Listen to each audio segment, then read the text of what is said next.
திமுக திறக்கப் போகும் Pandora box Vijay plus எடப்பாடிக்கு ஒரே நேரத்தில் செக் வைக்க பயங்கர பிளான். திமுக இன்னும் திறக்க வேண்டிய பண்டோரா பாக்ஸை திறக்கவே இல்லை. அதை திறந்ததும் எதிர்க்கட்சிகளுக்கு மேலும் நெருக்கடி ஏற்படும் என்று திமுக வட்டாரத்தினர் தெரிவிக்கின்றனர்.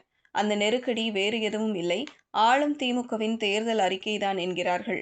அதாவது 2026 தேர்தலுக்காக அவர்கள் கொடுக்க போகும் வாக்குறுதிகள் கண்டிப்பாக எடப்பாடி, விஜய் உள்ளிட்ட எதிர்க்கட்சி தரப்பை பெரிய அளவில் நெருக்கடிக்கு உள்ளாக்கும் என்று கூறப்படுகிறது.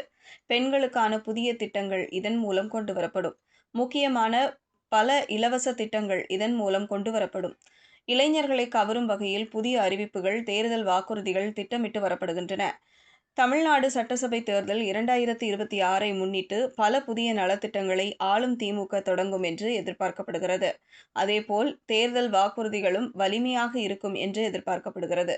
2026 தேர்தலுக்கு பின் மகளிர் உரிமை தொகை உயர்த்துவது, அரசு ஊழியர்களுக்கு நலத்திட்டங்கள், புதிய இலவசங்கள் என்று பல அறிவிப்புகள் வெளியிடப்பட வாய்ப்புகள் உள்ளன. திமுக தலைவரும் தமிழக முதல்வருமான மு.க.ஸ்டாலின் 2026 சட்டமன்ற தேர்தலுக்கான தேர்தல் அறிக்கைக்காக பொதுமக்கள், விவசாயிகள், வணிகர்கள், தொழிலதிபர்கள் உட்பட கருத்துக்களை பெற ஜனவரி 3, 2026 சனிக்கிழமை புதிய செயலி ஒன்றை அறிமுகப்படுத்தினார். திமுக நாடாளுமன்ற குழு தலைவர் கனிமொழி தலைமையில் ஏற்கனவே தேர்தல் அறிக்கை குழு அமைக்கப்பட்டுள்ளது. இக்குழுவை கட்சி தலைமை அலுவலகத்தில் சந்தித்த ஸ்டாலின், புதிய செயலி, வாட்ஸ்அப், சமூக வலைதளங்கள் வழியாக கருத்துகள், பரிந்துரைகளை சேகரிக்கும் இத்திட்டத்தை முறைப்படி தொடங்கி வைத்தார். 2026 சட்டமன்ற தேர்தலுக்கான திமுக தேர்தல் அறிக்கை தயாரிப்பதற்கு மக்களிடம் கருத்து கேட்க இந்த செயலி அமைக்கப்படுகிறது. அறிக்கை தயாரிக்க கனிமொழி எம்பி தலைமையில் 12 பேர் கொண்ட குழு ஏற்கனவே அமைக்கப்பட்டுள்ளது.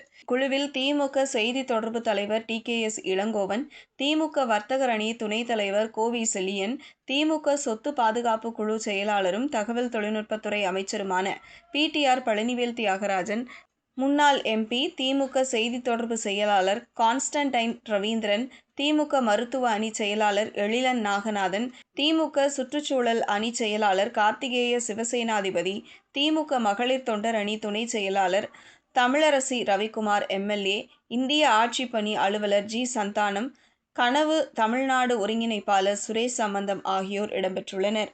தமிழ்நாடு சட்டசபை தேர்தலுக்கு முன்பாக மக்கள் நலத்திட்டங்கள் தொடர்பாக முதல்வர் ஸ்டாலின் முக்கியமான சர்வே ஒன்றை நிர்வாகிகள் மூலம் எடுக்க வாய்ப்புள்ளதாக கூறப்படுகிறது. அதன்படி அரசு ஊழியர்களை கொண்ட சிறப்பு குழு ஒன்று வீடுகளுக்கு நேரடியாக சென்று ஒவ்வொரு குடும்பத்தினரிடம் பேச உள்ளது. பல முக்கியமான கேள்விகளை கேட்க உள்ளனர். பொங்கல் பரிசு வந்ததா, மகளிர் உரிமை தொகை மற்றும் பள்ளி உதவி தங்கள் வீட்டை சென்றடைந்ததா என விசாரித்து ஒரு படிவத்தை வழங்கி விவரங்களை பெறுவார்கள். படிவத்தை சமர்ப்பிப்பவர்களுக்கு QR குறியீடு வழங்கப்படும். அதில் கோரிக்கையின் நிலையை அறிய முடியும். அவர்களுக்கு இருக்கும் கோரிக்கைகளை கேட்டு அதன் அடிப்படையில் உடனடி தீர்வு அல்லது தேர்தல் வாக்குறுதிகளாக திமுகவினர் இதை வழங்குவார்கள் என்று ஆளும் திமுக தரப்பு கூறியுள்ளது.